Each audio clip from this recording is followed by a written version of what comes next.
Hello everybody, this is Grumpy Dave's Customs. I'm going to do a quickie today.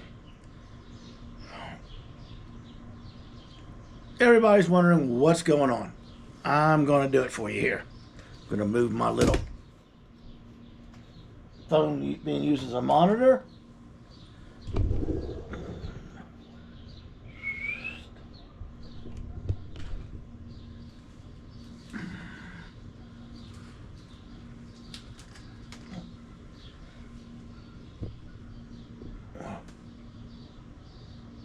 Look at that. All this is wired in, ready to go. Now we got to backtrack. We got to hook up the fans. I didn't know, but you can't have these lights on with bright in Ohio. So when you turn on your bright lights, it turns these lights off if you got them on. So he's got to do something with something or other. I'm glad he knows all this stuff. I certainly don't. So what he did, like I was telling you, he went for the farthest point away, made the harness piece up, and it's right here. It's right under here. These are temporary because I forgot to get the nuts and the bolts to hold the clamps that are strapped to these. So he did this so he could work the proper length of it. So I've just got to take one of them out at a time, put the nut and bolt in, tighten it down, go to the next one. It comes right through here, goes through a hole in here, away from this, and goes right on down. It'll pick up the horn over there, and it'll pick up the fans and the lights and everything. He's got a couple auxiliary, I think that's how you say it, things to incorporate in his wiring harness. Boy, that looks pretty good right there. A big pile of wire and a big pile of wire loom. So, let's get with the program here. Okay, I'm a little tired and sore. He sent me a message he was coming today. He forgot to push send. Probably because he's so tired. So I was out here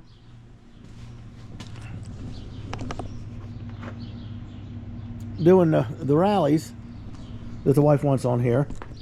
And I got all this scrap metal to get together. I got to put that chair and this chair, my shop chairs here with those lawn chairs.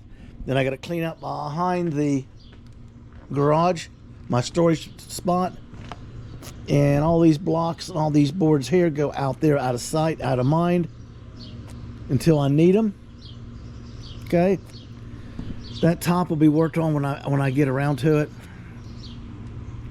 I'm just going to leave those out here to let them do it. I'll snap the beauty rings on them in the morning. And I can put the back ones on, I think. I'll put the front ones over there, and I'll put the back ones back here ready to slip them on when I got some work to do in there, which won't be done until Monday. So now, let me see. Let me get a flashlight so I can highlight. Here it is. You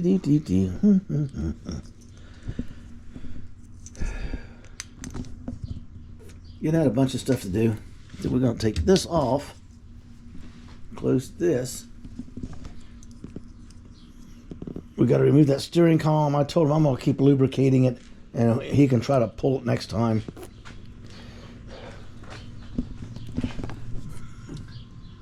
That right there.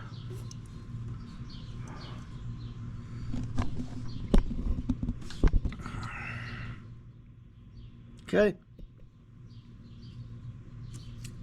This starts getting reduced down to what it needs to be, and it's going through that hole right there. Now, right now, he's got this wire loom up. This is just extra wire loom right now. He's still installing it on the wires. He pulls it. And like I was telling you, he started at the farthest point and made his harness all the way around. Here's all the wire. If you notice, the majority of it, get this stuff out of the way, are loops. Because it comes back to the fuse panel, which is right there, which will be reinstalled down here when he's ready. Just like the harness wiring here, all that stuff will be harnessed up, wired up, and safe. What is this? Oh, this is the wire for the, See, he's got to start pulling this wire forward and shortening it and putting it in here. And all this stuff will disappear because he'll have 1 3/4 inch like this, or 1 inch loom with everything in it coming up through here to go in behind the dashboard. You follow me? See the loops? That's because instead of cutting the wire down there and splicing it here and there and everywhere, the idea is when you wire it, you go to the farthest point and you start setting your wiring up and pulling it back and making your harness. So your harness is in here for all the headlights and stuff. We already tested them. They look great. Yeah, I actually think it's one of the better things I adapted on this car. Here's my upholstery buttons. Is one day next week I'm going to come in here and fix these door toppers when I have a whole lot of time. I got to put the knobs on the heater box so we don't misplace them there.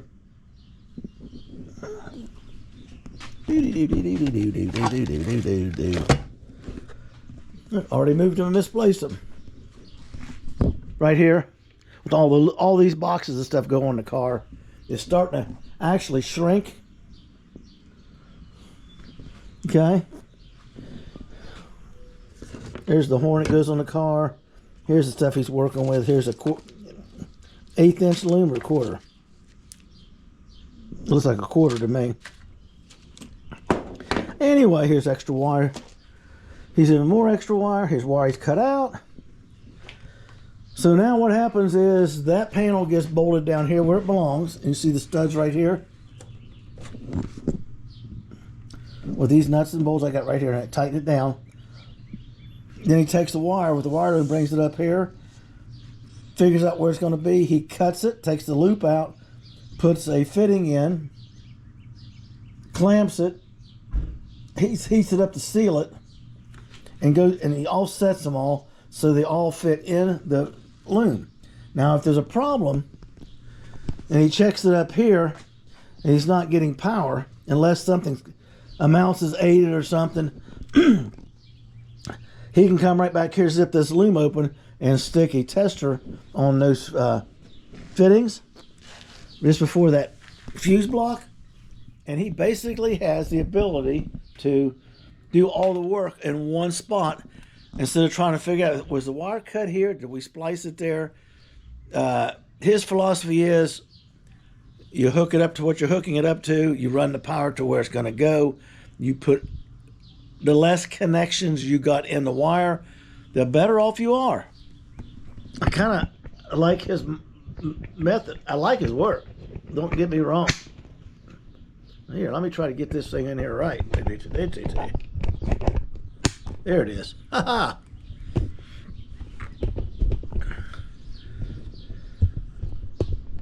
So that's wiring. That's part 3. The farthest point, he did the wiring in here. Then he brought the loom down, and it was hanging down here and everything else. And these are separate. Those are separate. The horn is separate. The horn wire's laying in there. But this stuff is not that important at this stage. It's the main wires that run through this harness that's up in here. Because now, with power, I've got turn signals, running lights, high beams, low beams. So basically this is wrapped up. Now what he'll do, he'll come in and do the special circuit to shut these things off when the bright lights are on, and they go to a separate toggle switch on the dash. There's a couple other things to be done. He's got to set the relay and stuff up to operate these fans on the ground loop switch to turn 2 fans on off that sensor. It turns them on at 175 degrees and turns them off at 185 degrees.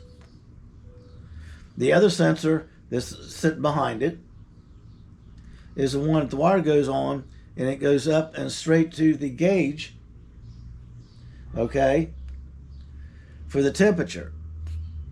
And it's not using the one that's in the head or plugged in with the standalone wiring harness. It is using the one that to that sensor. So we know we're getting a positive, good temperature reading. Okay. Let me run this up. So now we're wrapped up to right here. Now you can see how the wire is, all that wire that was rolled up here is now starting to disperse. He said it's also, once he gets in there, he's got one bundle up there. The whole bundle comes out from the fuse block, and the whole roll of wire comes out because it's all the stuff this car does not have. Power door locks, power windows, heated seats, electric. It's got the electric fuel pump wire. It's got the alternator wire, the exciter wire.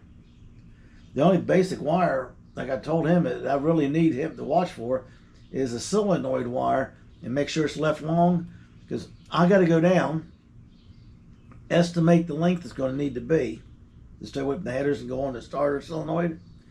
And then I got to, this is the scary part, remove the starter and hold it, take the nut off of it on the post, put the eyelet on for the starter solenoid, tighten it back down, and then push the starter back up in, turn it, twist it, lock it into place because it's tight, and put the bolts in it.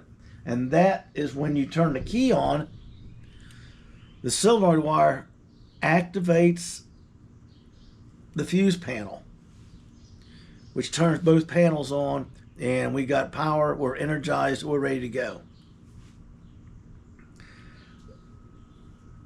I learned a lot today just watching, because by doing it this way, and everybody says, oh, you're doing it backwards. Well, sorry about your luck. I'm not the one doing it. I got a guy that knows what he's doing it, so I get to sit here and watch. And I'm not taking credit for his work because I don't want to hear it. Longest wire to the farthest away from the thing.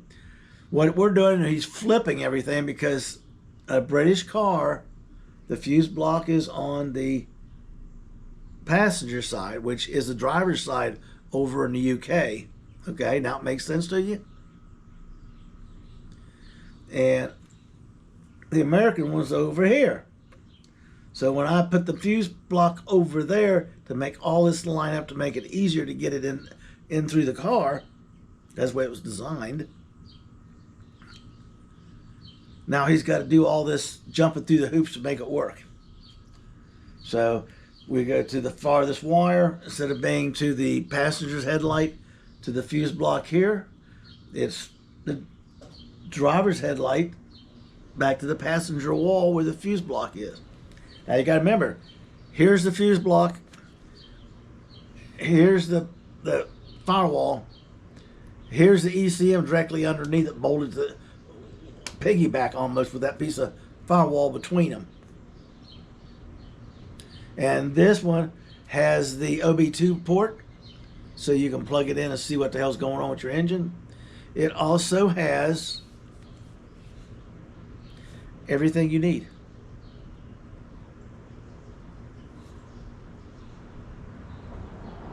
There's a complete bundle of wires to operate the gauges and everything. And I don't know how he's going to deal with that till he gets in there. Is another roll of this wire, but it's smaller because it's all for electronics and LED stuff like the new cars. So somehow he's got to make the full harness operate just the body of the car and link up to the